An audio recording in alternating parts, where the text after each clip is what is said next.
자, 윤동주의 쉽게 쓰여진 시에 대해서 수업을 하는데, 자, 윤동주의 쉽게 쓰여진 시는요, 일단 윤동주야. 윤동주는 기본적으로 시대적 자아성찰이잖아. 이 시도 마찬가지로 똑같이 시대적 자아성찰이 쓰였습니다. 라고 이야기를 하는 게 나아요. 그래서 시대적 자아성찰이 되고, 근데 문제는 뭐냐, 시대적 자아성찰이 이루어지는데, 어, 색깔 좀 그러네.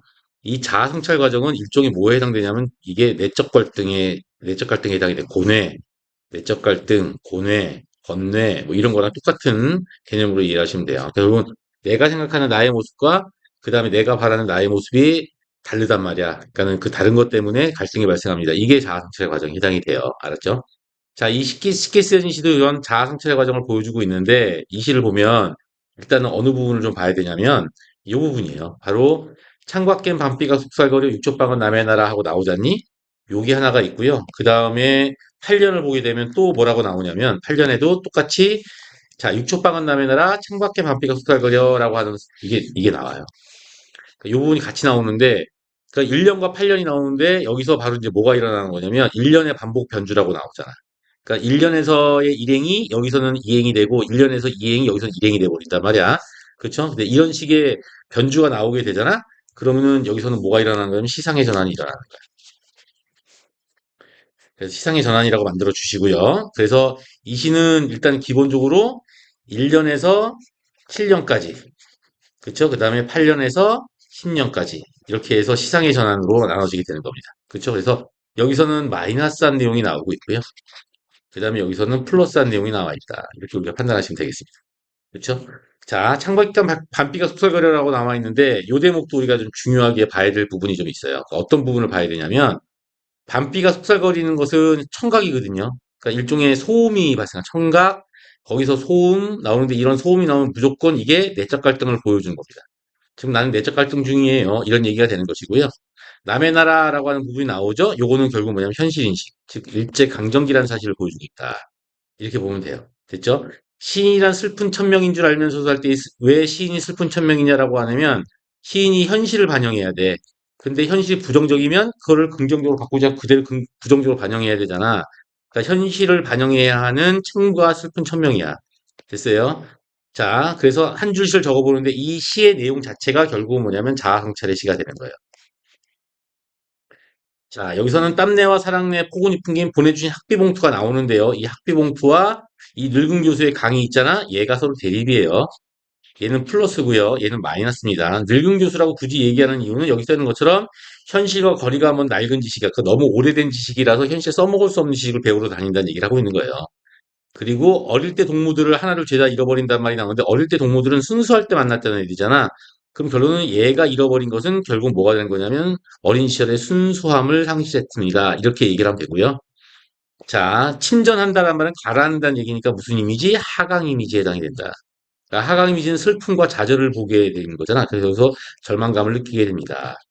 그래서 인생은 살기 어렵다는데 시가 이렇게 쉽게 쓰여지는 것은 부끄러운 일이다라고 돼 있으니까 결국은 뭐냐면 쉽게 쓰여진 시는 아니야 사실은. 근데 쉽게 쓰여지는 것은 부끄러운 일이다 했으니까는 자아 성찰은 결국 내 삶, 시가 이렇게 쉽게 쓰여지는 것 이거 자체가 뭐냐면 화자 자신의 삶이 이렇게 나오는 거예요. 삶이 부정적으로 딱 단정될 수 있는 것 자체가 결국 뭐야 부끄러움의 원천입니다. 그럼 내 삶은 부끄러운 삶이었어요. 이런 말을 하고 있는 거죠.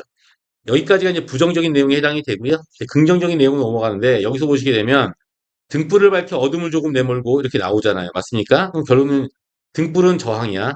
이 저항과 희망을 가지고 일제강점기란 현실을 극복하는 거죠. 조금 내몰고란 말이 나오는데 극복하는데 완전히 극복은 못하고요. 개인이니까.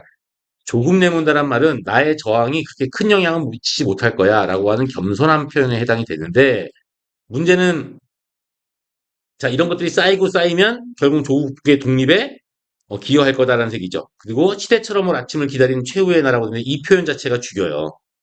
결국 뭐냐 이게 시대처럼 아침이란 말은 결국 뭐냐면 이 시대의 도래죠. 요 시대의 도래를 확신하는 표현을 하는 거예요.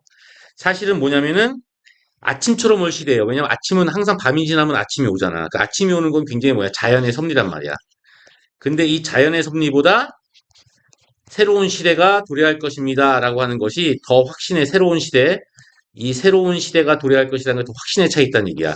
맞죠? 예, 이렇게 판단하셔야 돼요. 그래서 이게 더 믿음이라는 것으로 봤을 때, 야, 아침이 오는 것보다 더 확실해. 이 얘기를 하고 있는 겁니다.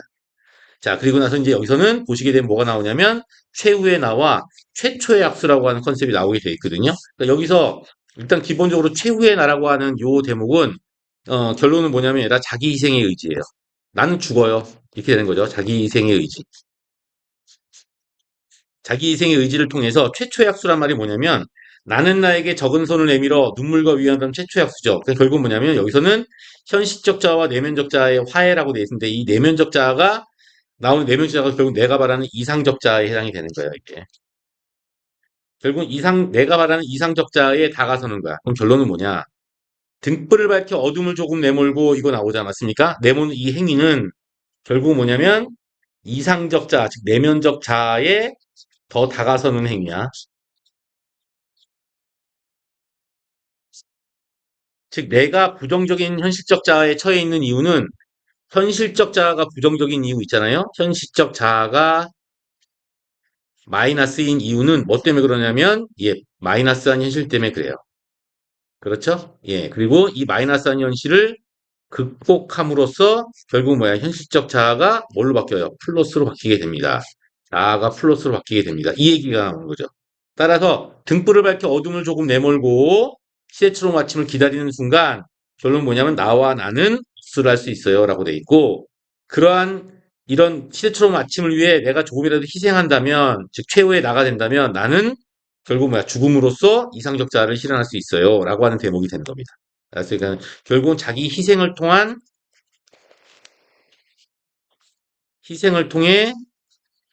이상적, 즉 내면적 자아죠. 이상적 자아를 실현하겠다라고 하는 의지가 이 시에 나와 있는 거고요. 여기서 시험지 나올 만한 거는 이 나와 이 나 중 어떤 게 현실적 자고 어떤 게 이상적 자입니까? 이 얘기하는 거거든요. 그러니까는 어차피 현실적 자는 내면적 자를 기다리니까 뒤에 있는 게 현실적 자가 맞는데 학교에 따라서 이걸 뒤집어서 가르쳐 주는 학교가 있으니까 학교에서 가르쳐 준 대로 필기된 내용대로 하셔야 돼요.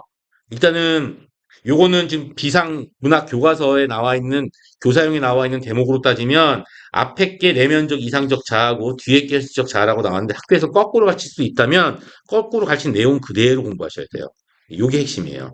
이렇게 됐어요. 그래서 이 시에서는 기본적으로 봐야 될게 전체 정리된 내용이 주제는 당연히 뭐냐면요. 어두운 시대 현실 나왔죠. 맞습니까? 여기에서 자 성찰과 함께 결국 뭐야 아니라 자신의 저항과 희생 의지가 함께 들어가 있습니다. 이게 나오고요. 여기서는 구체적 배경이 나오죠. 시간과 공간이나 공간 6초방이 나오고요. 맞잖아. 그쵸? 6초방이란 공간이 나오고 그 다음에 밤이 나옵니다. 그쵸? 예, 이렇게. 자, 그 다음에 여기서는 야 모든 시는 상징하니까는 볼 필요 없습니다, 얘들아. 알았어요? 그리고 현실과 이상이라는 현실적자와 이상적자의 대립이 나오고요. 그 다음에 화해가 나옵니다. 이 대립이 전반부에 나오는 거 아니겠습니까? 이게 나오고 이 시는 시상의 전환이 나온다. 뭐가 나온다고요? 다시 한번 얘기합니다. 시상의 전환이 나옵니다. 까먹지 마셔야 돼요. 자, 시상의 뭐라고요? 전환이 나온다. 오케이. 예, 7년까지가 전반부입니다. 두 번째가 뭐가 돼요? 다시 한번 얘기하지만 나는 나에게 할 때 맞습니까? 나는 나에게 할 때 여기서는 내면적 자와 이상적 자로 구분된다. 오케이. 예, 요거만 우리가 충실하게 보시면 여기에 대한 이해는